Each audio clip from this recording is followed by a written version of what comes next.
sallallahu ala Muhammad sallallahu alaihi wasallam sallallahu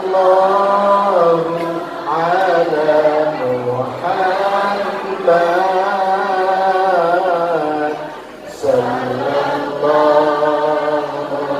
alaihi wasallam. Tolong tangan kanan diangkat semuanya. Tangan kanan diangkat, lalu tempelkan dengan lembut ke jantungnya masing-masing. Jantung di dada sebelah kiri. Ada penelitian ilmiah, salah satunya disampaikan oleh Dr. Aisyah Dahlan, psikolog muslimah kita. Siapa yang nempelkan tangan kanannya di jantungnya dengan lembut, kemudian memperbanyak sholawat, istighfar, zikir, insya Allah semua aura negatif di tubuhnya akan dihilangkan oleh Allah, termasuk perasaan sedih, susah, berantes, ngenes, galau, semua juga akan diangkat oleh Allah. Kita lanjutkan. Semua sudah megang jantungnya masing-masing. Jangan pegang jantungnya orang lain. Kita lanjutkan. Ya Habibi,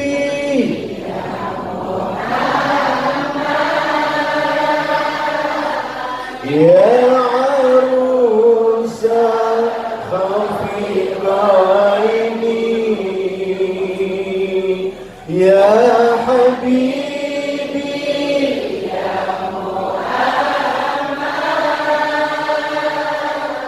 ya arusa khafiqaini,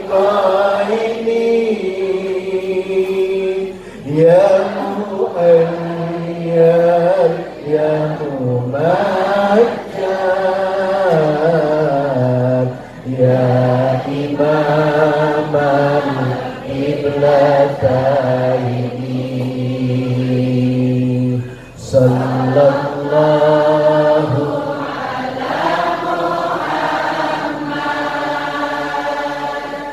sallallahu alaihi wasallam sallallahu ala Muhammad sallallahu alaihi wasallam. Tambah satu salat lagi biar tambah sejuk, nikmat, tenang malam hari ini. Allahumma salli ala sayyidina Muhammadin bil qulubi wa dawaiha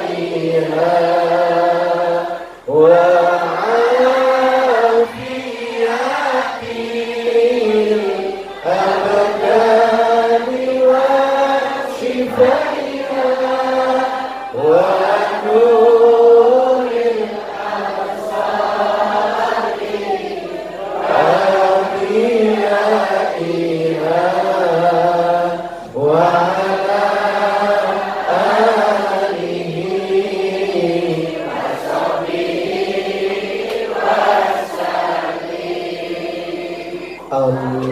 Allahumma salli ala sayyidina Muhammadin bil qulubi wa dawaiha wa afiyatil abdani wa shifaiha wa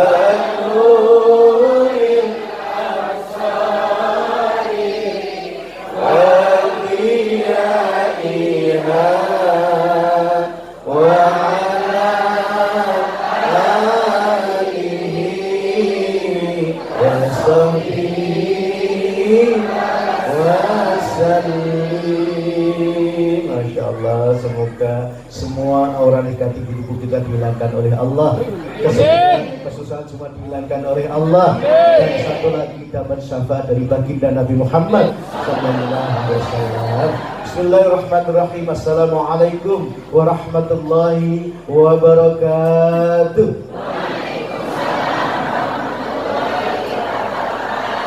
Alhamdulillah wa syukurillah, la hawla wa la quwata illa billah. Assalatu wassalamu ala rasulillah Muhammad wa ala alihi wa sahbihi wa mawalah, amma ba'd.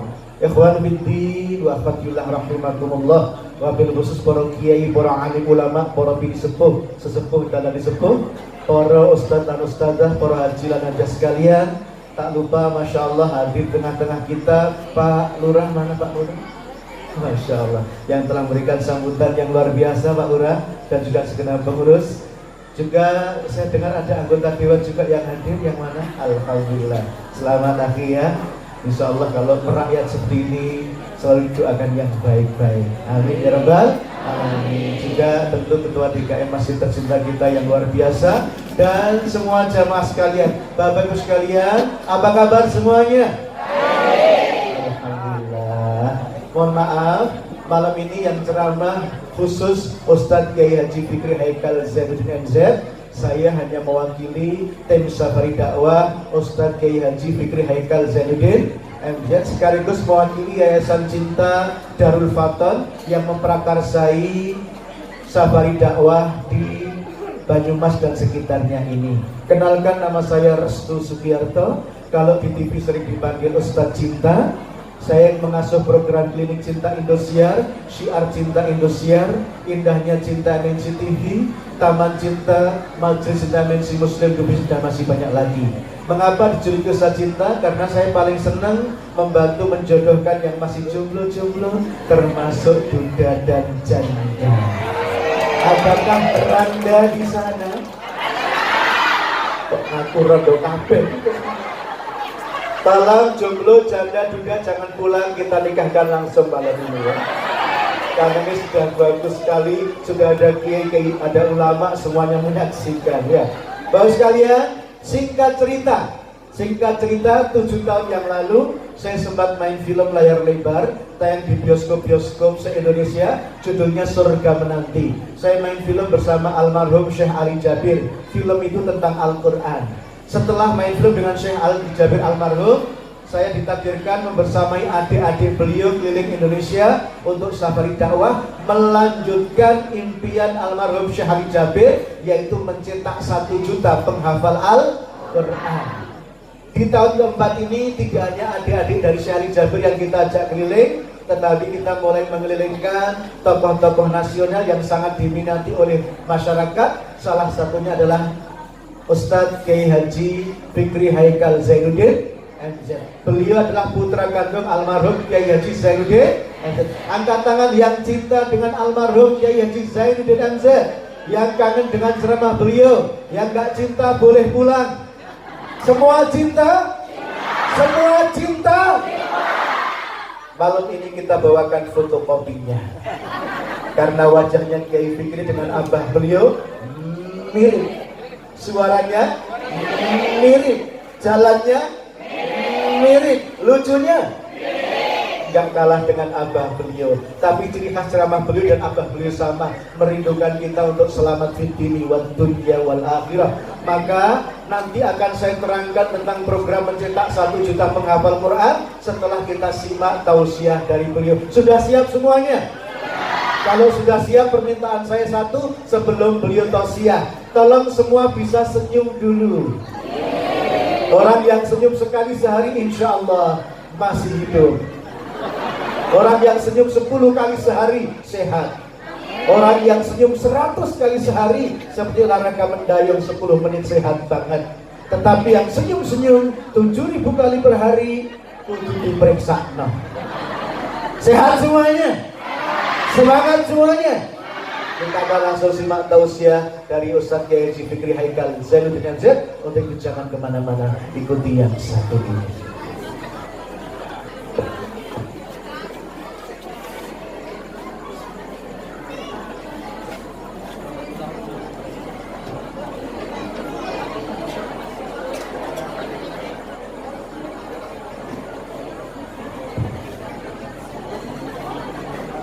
Assalamualaikum warahmatullahi wabarakatuh.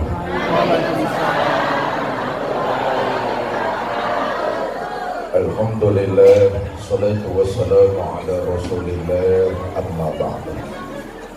Yang mulia para ulama, para kiai, para asatidz dan asatizah, yang saya hormati para tokoh masyarakat, hadir di tengah-tengah kita Bapak anggota Dewan, Bapak Kades, Panitia Tabligh Akbar serta DKM Masjid Nurul Huda, Ibu bapak saudara-saudara kaum muslimin yang saya cintai.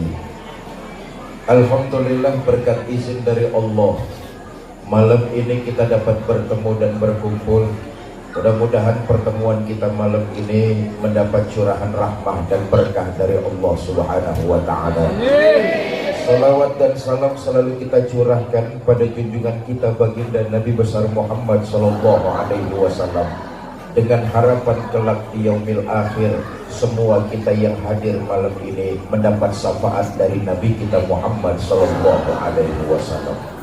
Bapak Ibu saudara-saudara, seluruh peristiwa di alam ini terjadinya melalui dua proses.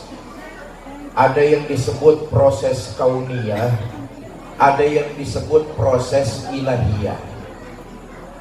Pertama, peristiwa yang terjadi karena proses kauniyah. Apa itu? Sebab akibat, kausalite. Peristiwa ini bisa dicerna pakai otak manusia, mancing akal. Contoh, siapa rajin belajar, dia akan pandai. Ini kauniyah nih, sebab akibat. Rajin belajar sebab, pandai akibat.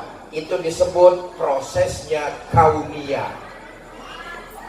Contoh lagi, siapa rajin menabung, dia punya uang.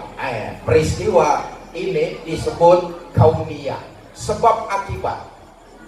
Rajin menabung sebab, akibatnya adalah punya uang. Peristiwa semacam ini disebut prosesnya dengan kauniyah, sebab akibat.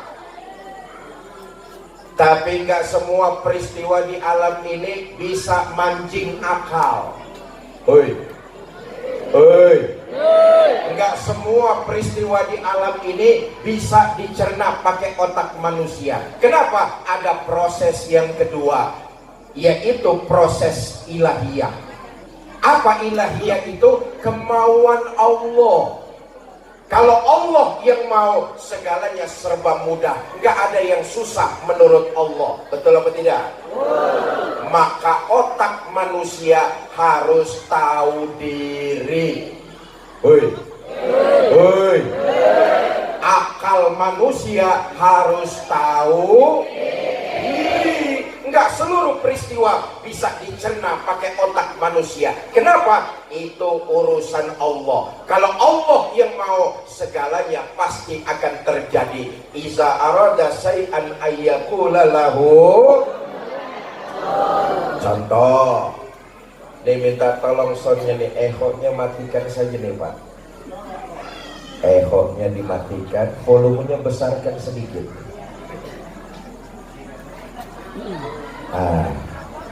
Mana teknisnya? Boleh teknisnya.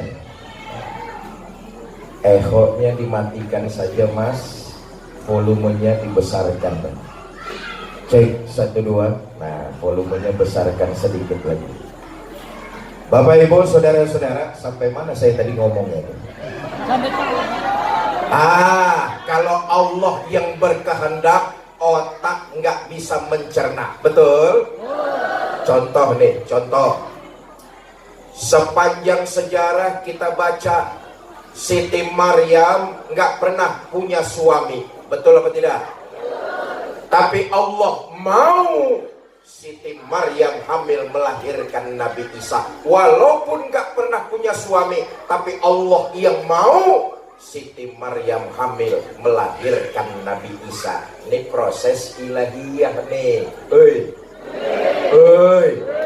Walaupun gak punya suami, kalau Allah yang mau hamil melahirkan Nabi Isa. Betul apa tidak? Kita sayangkan di Banyumas, ternyata banyak juga perempuan yang nggak mau kalah sama Siti Maryam.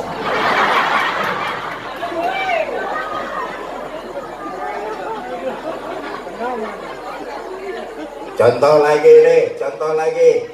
Otak kudu tahu diri, semuanya nggak bisa dicerna pakai logika. Saudara, api itu sifatnya panas, betul apa tidak?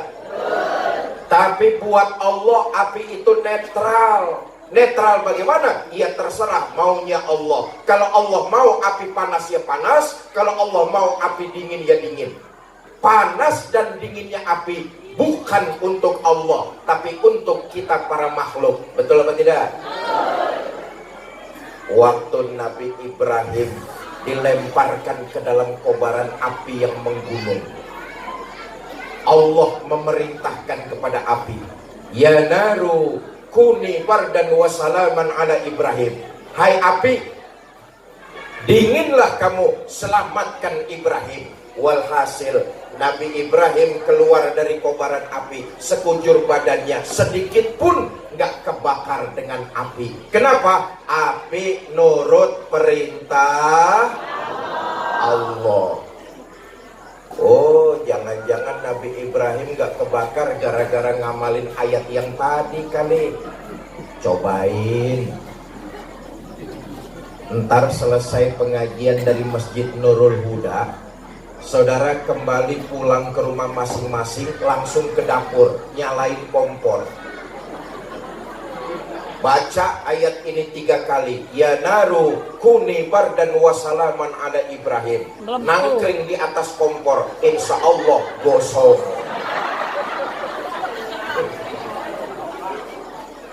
Kalau Allah yang berkehendak, logika, otak manusia, akal pikiran harus tahu. Kalau Allah yang berkehendak, segalanya serba mudah. Jelas? Jelas? Contoh lagi nih. Saudara, orang kalau sudah dapat panggilan untuk melaksanakan ibadah haji min haitsu la yahtasib, caranya dari mana saja terserah kemauan Allah. Tapi kalau sudah dapat panggilan, orang tahu-tahu berangkat. Kenapa? Kehendak Allah. Makanya kita nih warga Kelahang, untuk urusan pergi haji, ini ngantrinya berapa lama di sini, Pak Kades? 5 tahun. Hah? 30 tahun. Kita orang desa Kelahang nggak usah kendor semangatnya mau pergi haji. Jelas ini? Jelas? Semangat menunaikan ibadah haji harus kenceng terus, jangan sampai kendor. Kenapa? Itu kuasanya Gusti Allah. Kalau Allah yang berkehendak, bisa jadi tahun besok kita berangkat, bisa jadi tahun depan kita berangkat, bisa jadi 3 tahun yang akan datang kita berangkat. Yang penting niatnya jangan kendor. Jelas? Jelas? Urusan berangkat haji, urusan panggilan Allah. Kita memohon kepada Allah, biar tahun depan giliran kita semua yang berangkat haji. Amin. Saudara mau pergi haji? Berangkat. Nggak punya uang. Nah, saya bilang kalau Allah yang berkehendak pasti jadi apa enggak? Pasti jadi apa enggak? Jadi urusan uang Allah yang akan carikan jalannya buat kita. Tuh, saya punya teman di Jakarta, di pinggiran Jakarta dan Bogor itu. Teman saya itu niat hajinya kenceng. Padahal sehari-hari dari habis subuh sampai jam 8 pagi kerjaannya cuma dagang daun singkong. Dari satu pasar ke pasar lain dagangannya cuma jualan daun singkong. Tapi niat pergi hajinya kenceng, nggak pernah kendor. Alhamdulillah dapat panggilan melaksanakan ibadah haji. Punya untung sedikit demi sedikit gara-gara jual daun singkong. Untung sedikit demi sedikit dia tabung. Alhamdulillah bisa pergi haji gara-gara jualan daun singkong sama kebun-kebunnya.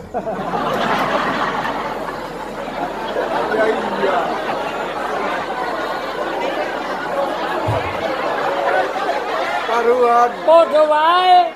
Podo wae.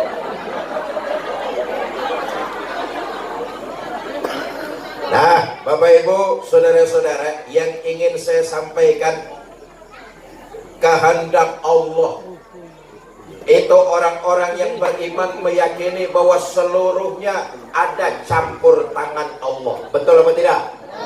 Malam ini kita bertemu silaturahmi, itu pasti sudah jadi kehendak Allah. Karena itu lewat pengajian malam ini saya ingin titip pesan pertama, nilai-nilai iman ini harus kita jaga. Orang yang beriman meyakini kehendak Allah. Seluruh peristiwa di alam ini campur tangan Allah. Iman, lewat pengajian malam ini saya menekankan, jaga, pelihara, jangan sampai terkontaminasi dengan sesuatu yang menyekutukan Allah Subhanahu wa Ta'ala. Kita hidup karena iman, kita berbuat karena iman, dan kita ingin kembali menghadap Allah dalam menggenggam nilai-nilai keimanan. Jelas? Jelas? Iman laksana generator, penggerak agar kita manusia menjalankan nilai-nilai ajaran agama dan menebarkan nilai-nilai kebaikan. Penggeraknya tidak lain dan tidak bukan adalah iman. Iman yang menggerakkan kita untuk melaksanakan ibadah sholat. Iman yang menggerakkan kita untuk melakukan ibadah puasa. Termasuk iman yang menggerakkan kita malam ini hadir di pengajian untuk silaturahmi. Ini semuanya nih yang datang ke sini nih digerakkan karena iman. Oi. Saya yakin yang hadir nih, ya Allah, ini orang-orang pilihan Allah semua ini.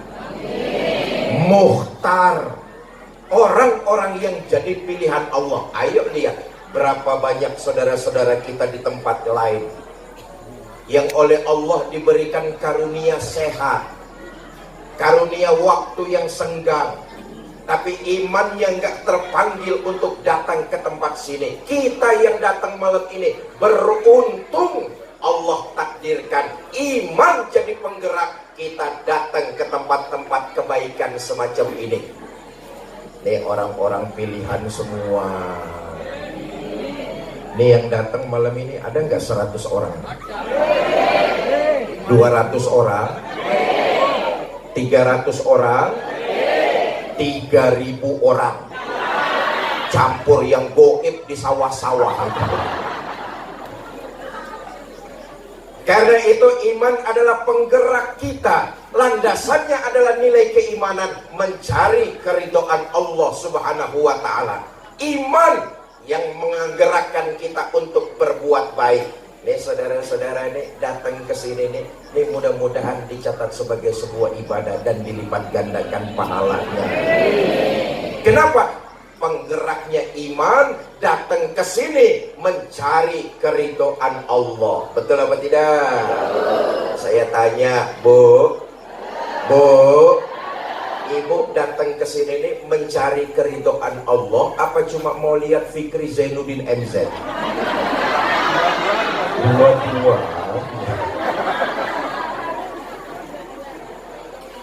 Nah, karena iman jadi penggerak, orang yang beriman itu meyakini ada hidup sesudah mati, ada akhirat sesudah dunia. Itulah motivasi orang beriman, hidup menebarkan nilai-nilai kebaikan. Kenapa? Nilai-nilai kebaikan yang dia lakukan itu yang akan jadi bekal perjalanan dia menghadap Allah Subhanahu wa Ta'ala. Maaf, ini ratusan orang malam ini nih warga desa Kelahang yang datang nih, ini semuanya calon-calon jenazah. Amin. Betul apa tidak? Ini semuanya pasti bakalan mati. Ketua panitia bakal mati apa tidak? Mati.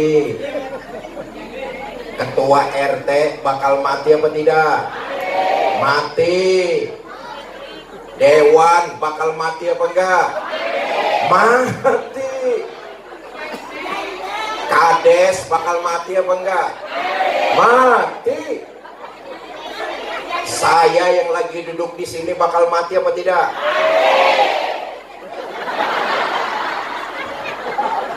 Sentimen sampai. Orang yang beriman meyakini ada hidup sesudah mati, ada akhirat sesudah dunia. Motivasi agar dia dalam kehidupan di alam dunia menebarkan nilai-nilai kebaikan. Itu motivasinya. Kenapa? Perbuatan apapun yang kita lakukan di alam dunia pasti akan dimintakan pertanggungjawaban di hadapan Allah Subhanahu. Maaf ya, kata Nabi itu nanti waktu jasad kita digotong orang ke kuburan, ya Allah, hari itu akan terjadi Pak. Malaikat maut akan datang menjemput setiap kita. Enggak ada kekuatan sebesar apapun yang sanggup menghadang datangnya malaikat maut. Semua kita pasti akan mengalami sakaratul maut. Betul apa tidak? Kalau hari itu datang, malaikat maut menjemput, dicabut nyawa kita, terbujur kakulah jasad kita. Mulai datang tetangga, datang keluarga, diurusin jasad kita tuh. Dimandikan, dikafani, disolatkan, dinaikin ke atas kendaraan yang paling serem, namanya keranda jenazah. Siapa yang naik kendaraan itu pasti modar. Belum pernah ada yang gagal. Betul apa tidak? Diusung jasad kita ke kuburan. Kata Nabi, yang nganter kamu tuh cuma 3. Ahluhu wa maluhu wa amaluhu. Keluarga, harta, amal perbuatan kita. Yang baik dan yang buruk itu yang nganterin ke kuburan. Tapi sayang, yang 2 pulang. Siapa yang pulang? Ahluhu wa maluhu. Keluarga dan harta pulang.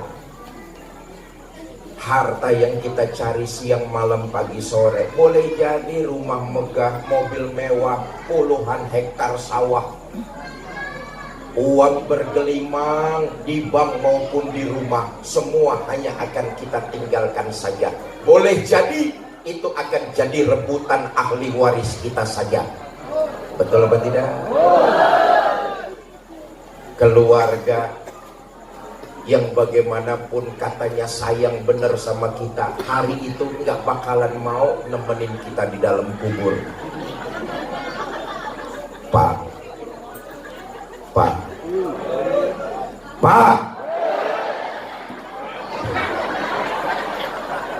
bapak wedi.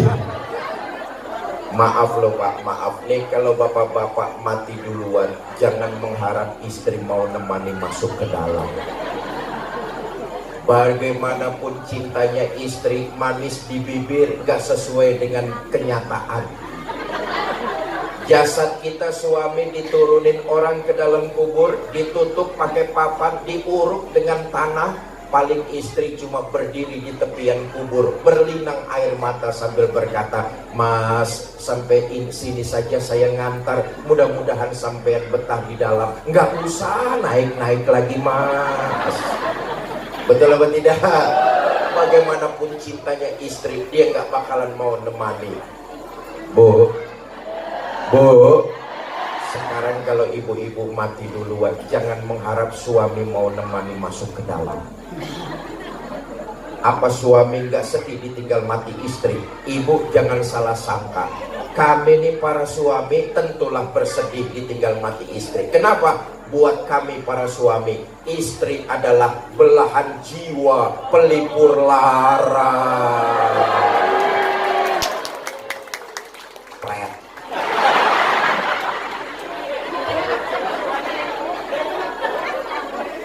Apa suami nggak nangis ditinggal mati istri? Ibu jangan salah sangka, kami para suami kalau ditinggal mati istri bercucuran air mata.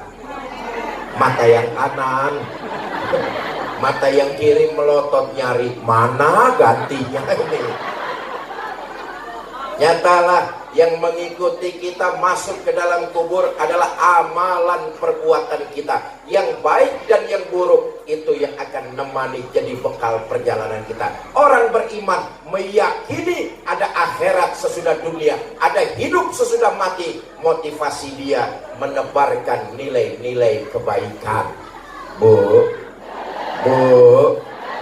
nah ini penting nih buat ibu nih. Salah satu gudang ibadah ada dalam rumah tangga kita.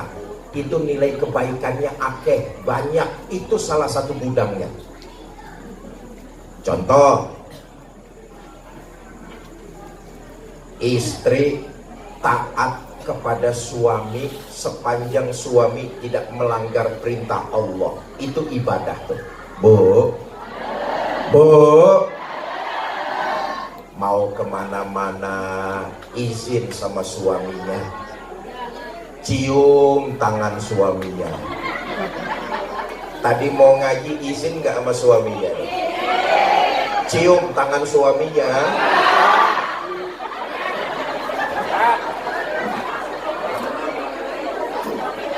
Boro-boro cium tangan. Yang ada kadang-kadang campur merentah. Mas, saya mau arisan. Itu jemuran kalau hujan angkatin ya mas ya. Nah, saya ingatkan, selama suami tidak melanggar perintah Allah, istri taat kepada suami, itu nilainya ibadah. Jadilah istri yang menyenangkan hati suaminya. Bagaimana caranya Ustadz? Gampang, kata Nabi, istri yang soleha apabila dia dipandang oleh suaminya maka menyenangkan hati suaminya.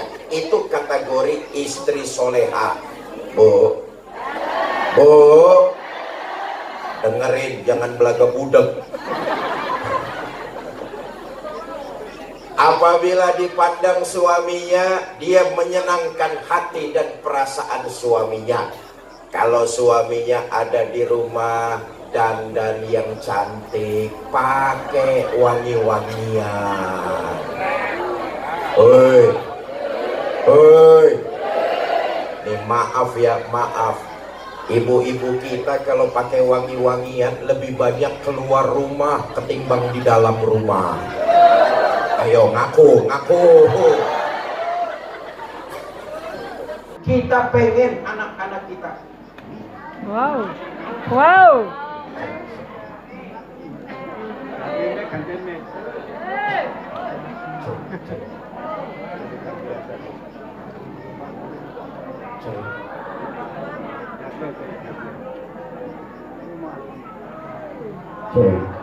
Cek 1 2, volumenya minta tolong kan.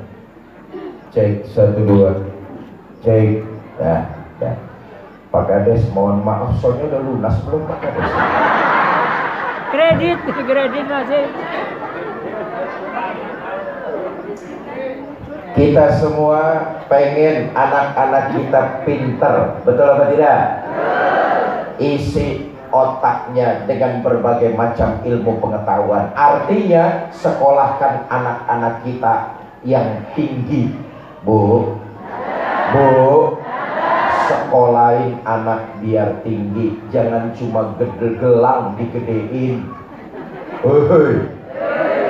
Isi otak anak-anak kita dengan berbagai macam ilmu. Tapi yang terpenting adalah tanamkan nilai-nilai ajaran agama, dimulai dari rumah tangga kita masing-masing.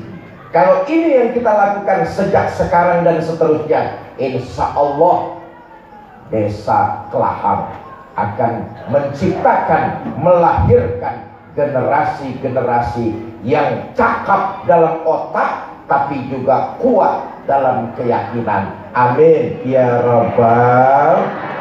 Nah, yang pertama, penggerak kita mengerjakan nilai-nilai ajaran agama, berbuat kebaikan tidak lain dan tidak bukan. Mau kondangan wangi, mau arisan wangi, mau pengajian wangi, mau tidur sama suami Kecut. bau curut.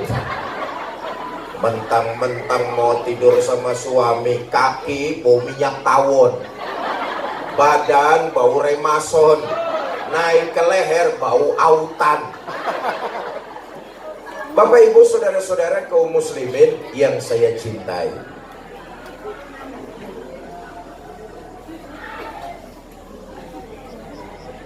karena itu salah satu gudang ibadah ada dalam rumah tangga kita. Yang ingin saya sampaikan adalah ayo kita warnai rumah tangga kita dengan nilai-nilai ajaran agama. Semua kita pasti pengen punya anak yang soleh dan solehah. Betul apa tidak? Kita nih orang tua pengen punya anak yang soleh dan solehah. Tapi ketahuilah, anak yang soleh dan soleha itu bukan cukup hanya sekedar membaca mantra bim salabim abrakadabra. Anak yang soleh dan soleha itu bukan laksana munculnya embun di waktu pagi. Tapi anak yang soleh dan soleha prosesnya panjang. Itu dimulai dari ibu dan bapaknya menerapkan nilai-nilai ajaran agama di lingkungan keluarga masing-masing. Ini penting deh. Saya yakin mudah-mudahan yang hadir malam ini insya Allah rombongan orang-orang selamat semua. Amin. Akidahnya hebat, agamanya kuat, keyakinannya mantap. Mudah-mudahan ini orang-orang ahli sorga semua, rombongan orang-orang selamat. Tapi saya titip pesan, malam ini kalau mau selamat jangan sendirian, tapi ajak anak-anak kita juga yang lagi di rumah atau yang lagi main entah kemana. Bagaimana cara mengajaknya? Praktekkan nilai-nilai ajaran agama di rumah kita masing-masing. Anak akan melihat, anak akan mencontoh, dan anak akan menerapkan dalam kehidupan sehari-hari. Orang tua model macam itu, insya Allah anaknya akan tumbuh jadi anak yang soleh dan soleha. Bapaknya rajin ke masjid, ibunya hadir di pengajian-pengajian, anak akan melihat, anak akan mencontoh, dan insya Allah anak-anak tersebut akan jadi anak-anak yang soleh dan soleha. Kenapa? Nilai-nilai ajaran agama mulai dicontohkan oleh ibu dan bapaknya. Bu, semua kita pasti pengen punya anak soleh dan soleha. Bener apa enggak? Saya tanya nih, ibu kalau disuruh pilih, mending pilih mana? Punya anak pinter tapi nggak bener, atau bener tapi nggak pinter?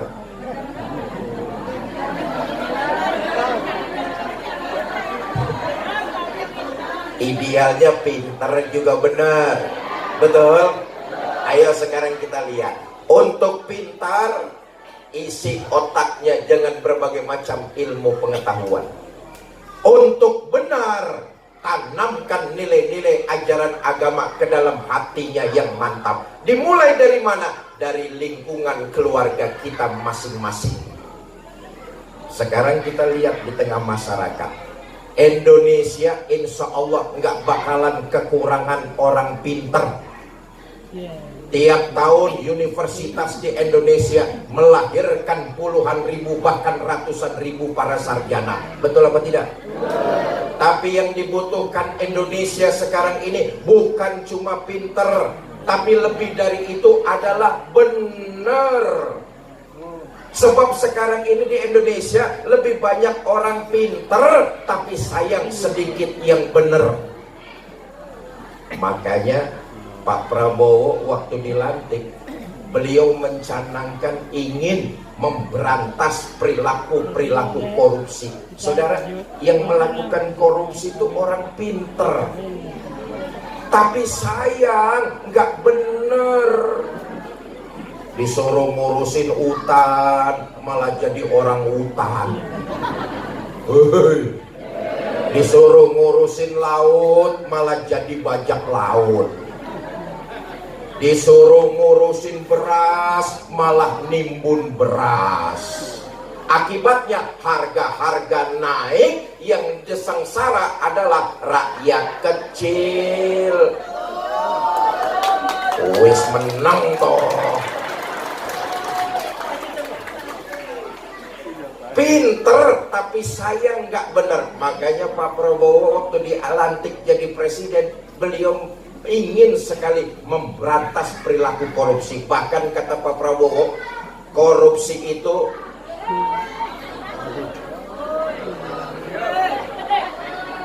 cek 1 2. Oh masih lancar. Katon. Solarnya habis solarnya. Ya sambil dibenerin. Sampai mana dah saya ngomongnya tadi tuh? Nah, soal korupsi, kata Pak Prabowo begini, korupsi itu seperti ikan yang mengalami pembusukan. Dimulai dari kepala, turun ke badan, turun lagi ke buntut. Proses pembusukannya seperti itu. Dimulai dari kepala, sampai ke badan, sampai turun ke buntut. Tuh proses korupsi pembusukannya dimulai dari kepala. Artinya mulai dari atasan. Berarti yang korupsi atasan.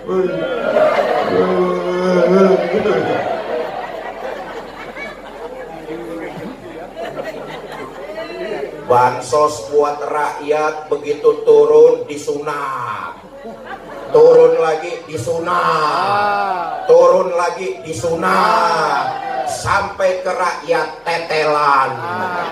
Betul apa tidak? Bapak Ibu saudara-saudara, memang ya korupsi ini sudah merebak hampir di semua lini kehidupan kita berbangsa dan bernegara. Korupsi di Indonesia ini persis seperti kanker ganas stadium 4. Makanya ada orang yang ngomong begini, memberantas korupsi di Indonesia angel. Kenapa? Sudah jadi tradisi. Saya nggak setuju nih kalau ada orang ngomong begini. Memang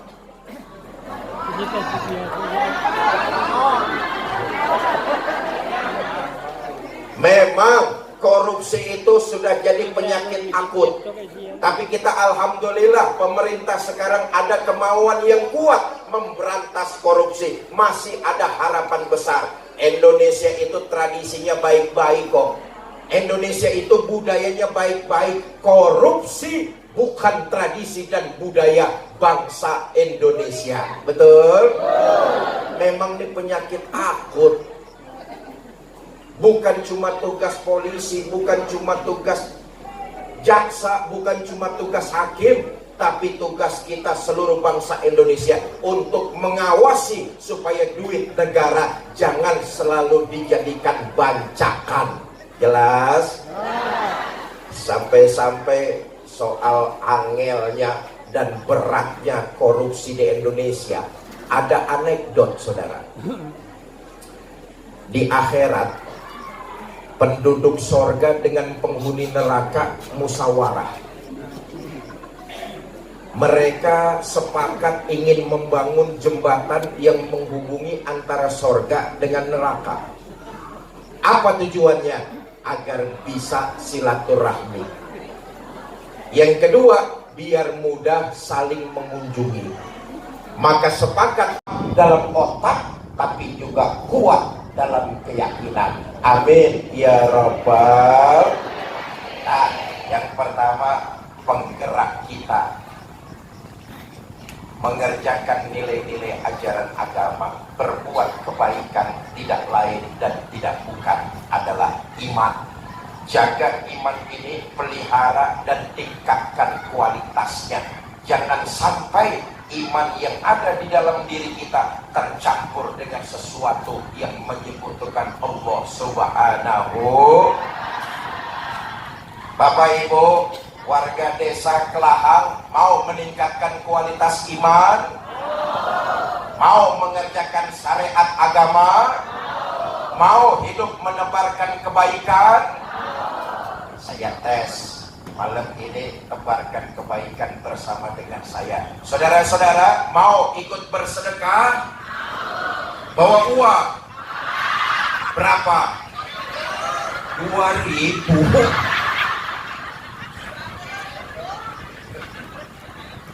Masuk kebun binatang saja tiketnya 50.000.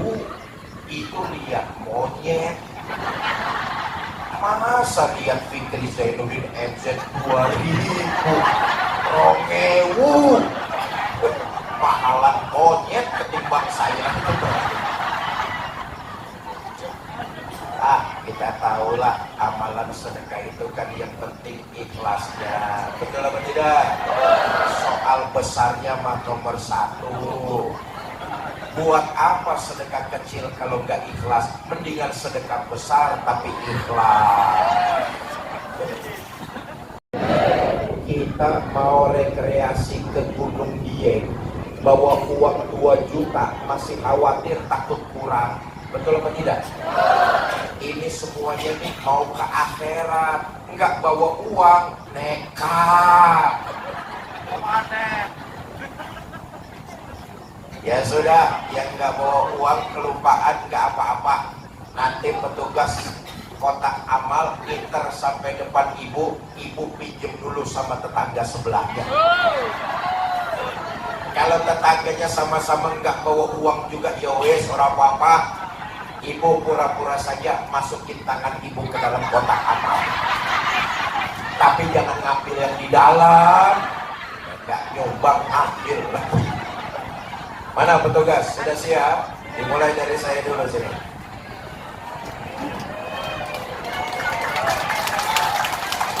Dua ribu.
Allahumma salli ala sayyidina Muhammad wa ashabihi Allahumma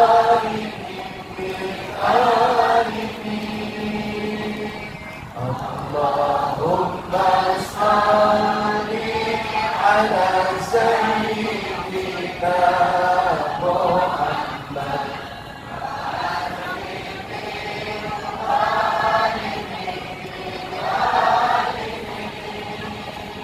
wa akhrijna min bainihim salimin wa ala alihi wa sahbihi ajma'in.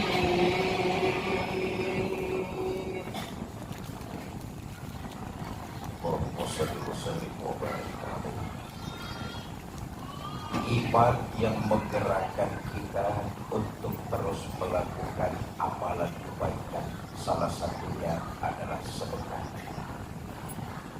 Dan kebaikan yang kita lakukan, manfaatnya akan kembali buat diri kita, bukan untuk menyenangkan Allah, tapi manfaat dan keutamaannya akan kembali buat diri kita sendiri. Sebanyu mas orang gak ada yang sholat, Allah gak bakalan pensiun jadi Tuhan. Betul apa tidak? Sejawa Tengah orang gak ada yang sedekah, Allah gak bakalan bangkrut jadi Tuhan. Allah maha kaya, Allah maha gagah, Allah maha perkasa. Yang menggerakkan adalah iman, tebarkan nilai-nilai kebaikan. Kebaikan itu akan kembali buat diri kita sendiri. Saudara, kalau saudara berbuat baik sama orang lain, boleh jadi orang itu menerima kebaikan yang saudara lakukan, tapi hakikatnya saudara sedang berbuat baik bagi diri saudara sendiri. Begitupun kalau saudara berbuat jahat sama orang lain, kelihatannya orang itu menerima kejahatan yang saudara lakukan, tapi hakikatnya saudara sedang berbuat jahat bagi diri saudara sendiri. Perbuatan baik dan perbuatan jahat akan kembali buat diri kita sendiri. Contoh, nanti selesai pengajian, Pak Kades ngamplopin saya uang 5 juta. Contoh. Kelihatannya Pak Kades berbuat baik kepada saya, betul apa tidak? Tapi hakikatnya Pak Kades sedang berbuat baik bagi dirinya sendiri. Ini maksud Quran. In ahsantum ahsantum li anfusikum wa in asa'tum falaha. Kalau kamu berbuat baik, kebaikan itu akan kembali buat dirimu. Kalau kamu berbuat jahat, kejahatan itu akan menimpa dirimu sendiri. Kalau paham dan sadarlah kita akan perbuatan yang kita lakukan kembali kepada diri kita, maka mulai malam ini dan seterusnya, seyogyanya orang beriman dalam berbuat kebaikan, gak pernah pilih kasih dan gak pernah pandang bulu. Maaf, ini masih jauh api dari panggangnya. Kita ngaku orang beriman, tapi cuma di bibir dan di lisan, belum dalam perbuatan. Apa buktinya? Kita kalau mau berbuat baik sering pilih kasih dan pandang bulu. Hei. Kalau berbuat baik seringnya pandang bulu, yang enak yang banyak bulunya. Siapa? Monyet. Ngapain saya bantuin kamu? Kamu bukan keluarga saya. Ngapain saya tolongin kamu? Kamu kemarin gak nyoblos saya. Padahal perbuatan baik dan perbuatan buruk itu manfaatnya, keutamaannya akan kembali buat diri kita sendiri. Jelas? Nah, saya titip pesan. Sejak malam ini dan seterusnya, kalau kita melakukan amalan sedekah, niatkan pahala sedekah itu kirim buat keluarga kita yang sudah meninggal dunia. Semua kita punya keluarga, semua kita punya ibu dan bapak, semua kita punya leluhur. Betul apa tidak? Kirimkan doa dan pahala sedekah yang kita lakukan di alam dunia. Mudah-mudahan wasilah sedekah yang kita lakukan, terbukanya pintu rahmat Allah, leluhur-leluhur kita, Allah jadikan kuburnya rodoh min riyadil jannah. Satu hari di alam kubur saudara, 1000 tahun di Banyumas. Satu hari di alam kubur, 1000 tahun di Jawa Tengah. Bayangkan kalau kemarin kita kelupaan karena kesibukan kita, nggak ngirimin doa dan pahala sedekah buat leluhur-leluhur kita, berarti mereka mengharap selama 1000 tahun. Kalau selama 7 hari kita cuek saja dengan leluhur-leluhur kita, nggak pernah kirimkan doa, apalagi pahala sedekah, itu berarti mereka mengharap dan menunggu 7000 tahun. Untung ada Sayyidul Ayyam hari Jumat, ketika khutbah kedua khatib berdoa, Allahumma gfir lil muslimina wal muslimat, mu'minina wal mu'minat, al ahya'i minhum. Orang-orang tua macam itu yang dilupakan oleh anak keturunannya masih dapat kiriman pahala, tapi saya cuma 7000 tahun sekali. Kemana anak? Kemana putu? Karena itu tanpa mengurangi pahala kita, kirimlah pahala sedekah buat leluhur-leluhur kita. Mudah-mudahan itu jadi pembuka pintu rahmat Allah. Yang kedua, yakinlah kalau kita sering tawasul kepada leluhur-leluhur kita, kehidupan kita di masa yang akan datang insya Allah akan bertambah berkah. Amin ya Rabbal. Satu ya, lewat pengajian malam ini, ayo tingkatkan kualitas iman.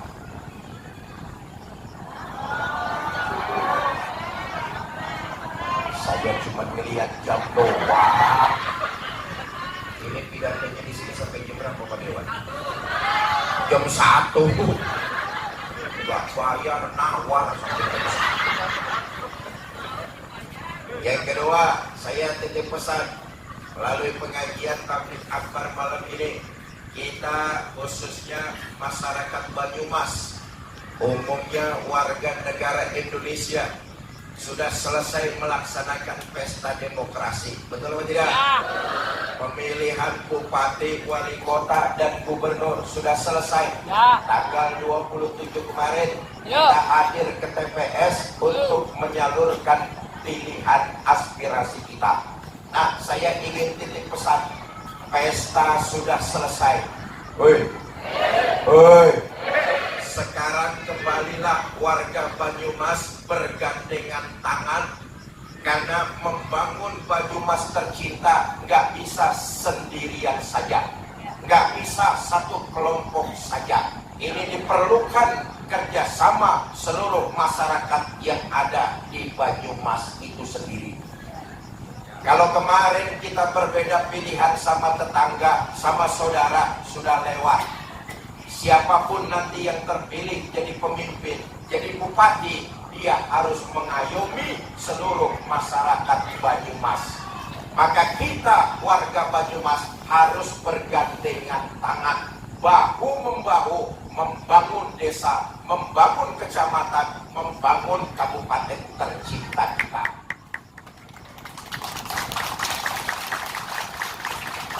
Jangan sampai pilkada menyebabkan kita jadi permusuhan turun-menurun. Rugi kita orang-orang Banyumas, khususnya desa Kelahap di Kelahap. Rugi kita masyarakat Kelahap kalau cuma gara-gara beda pilihan bupati sama gubernur, sama tetangga pelotot-pelototan, sama saudara gontok-gontokan. Rugi. Ada yang kayak begitu di sini? Ada? Yang mana orangnya? kumpul orangnya. Ketahuilah, siapapun nanti yang dilantik jadi bupati, siapapun nanti yang dilantik jadi gubernur, kita masyarakat Kelahap tetap aja bakalan cari duit sendiri. Jelas? Jelas? Pesta demokrasi sudah selesai. Ayo kita masyarakat desa Kelahap bahu-membahu bergandengan tangan. Kalau toh ada perbedaan di tengah-tengah kita, itu sunatullah. Justru perbedaan membuat kita makin sadar bahwa perbedaan yang terjadi di tengah-tengah kita harus bergandengan tangan, saling mengisi, saling membantu, bukan malah saling menjatuhkan. Itulah keluarga. Perbedaan membuat kita jadi keluarga. Saya dengan saudara pasti berbeda, betul atau tidak?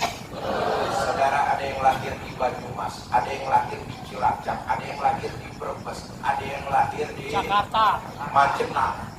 Saya qadarullah lahir di Jakarta. Tempat lahir kita beda apa tidak? Beda apa tidak? Perbedaan membuat saya makin sadar kita harus saling mengisi, kita harus saling membantu, kita harus bergandengan tangan, bukan malah menjatuhkan. Dalam perbedaan saling menghormati, saling menghargai, dan tetap saling mengasihi. Itulah keluarga. Makanya saya malam ini datang ke Kelahap. Saya nggak merasa sebagai seorang tamu, saya datang ke sini. Saya hanya merasa seorang keluarga yang datang ke tengah-tengah keluarga. Menghina saudara sama juga menghina saya. Menyakiti saudara sama juga menyakiti saya. Saya adalah saudara, saudara adalah saya. Di hatiku ada kamu.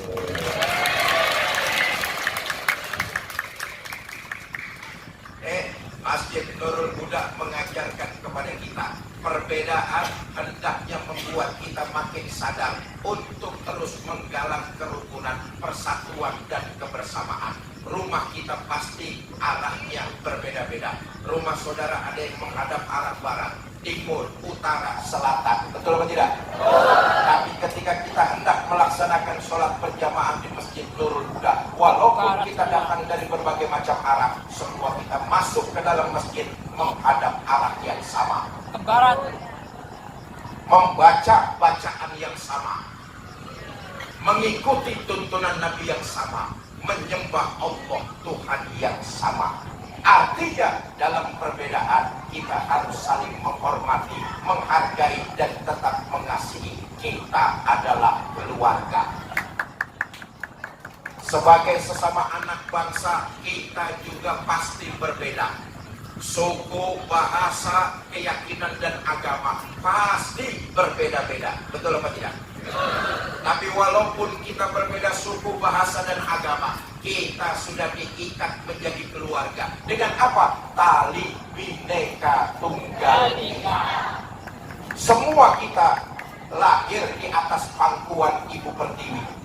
betul, Air negeri ini yang kita minum, udara negeri ini yang kita hirup, semua kita adalah keluarga, walaupun kita berbeda suku, bahasa, dan agama. Jangan coba-coba menghina orang Kalimantan. Kenapa? Orang Jawa Tengah akan marah. Jangan coba-coba menghina orang Sumatera. Kenapa? Orang Jawa akan marah. Jangan coba-coba menghina orang Sulawesi. Kenapa? Orang Maluku akan marah. Jangan coba-coba menghina saudara-saudara kami orang Papua. Kenapa? Kami bangsa Indonesia dari Sabang sampai Merauke akan bangkit membela saudara-saudara kami orang Papua yang dihina. Begitulah kita, walaupun berbeda tapi diikat dengan Bhinneka Tunggal Ika. Berbeda tapi tetap satu. Ya, pilkada sudah selesai. Kembalilah kita bergandengan tangan, makin dewasa untuk membangun desa tercinta, untuk membangun kabupaten kita tercinta. Nah, Bapak Ibu, sudah jam 8 lewat 2 jam oh setengah. iya, kasih, Saya ini hari pertama muter di Purwokerto, Banyumas, Cilacap sampai ke Majenang. Hari ini Insya kan? Allah sampai Senin malam Selasa saya kembali ke Jakarta numpak sepur. Apa sepur? Tetapi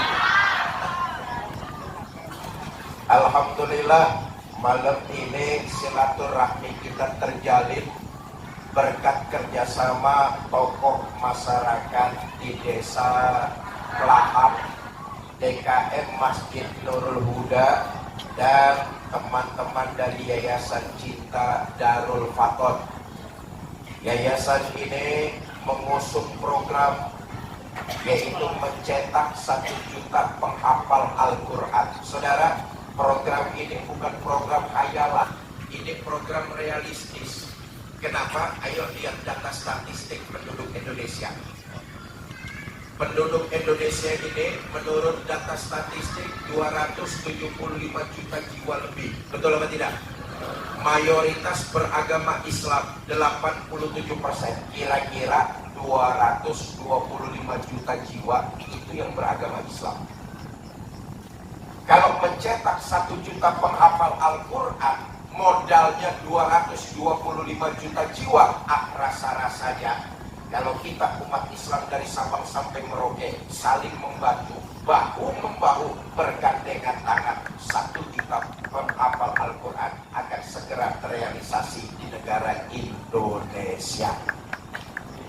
Sekarang ini penghafal terbanyaknya masih saudara kita, Palestina. Mudah-mudahan di masa yang akan datang giliran Indonesia terbanyak penghafal Al-Qurannya. Amin. Dan salah satu di antara mereka mudah-mudahan anak-anak kita semua. Nah, kaitannya dengan hal tersebut, nanti Ustadz Restu akan menyampaikan sekelumit tentang program ini sambil mengajak ibu bapak kita semua untuk ikut berkontribusi dalam rangka donasi mencetak 1 juta penghafal Al-Quran. Tapi lagi-lagi saya pesankan, mohon maaf, saya pesankan kalau nanti jamaah ada yang ingin ikut, niatkan pahala sedekahnya buat orang tua, keluarga, leluhur yang sudah meninggal dunia.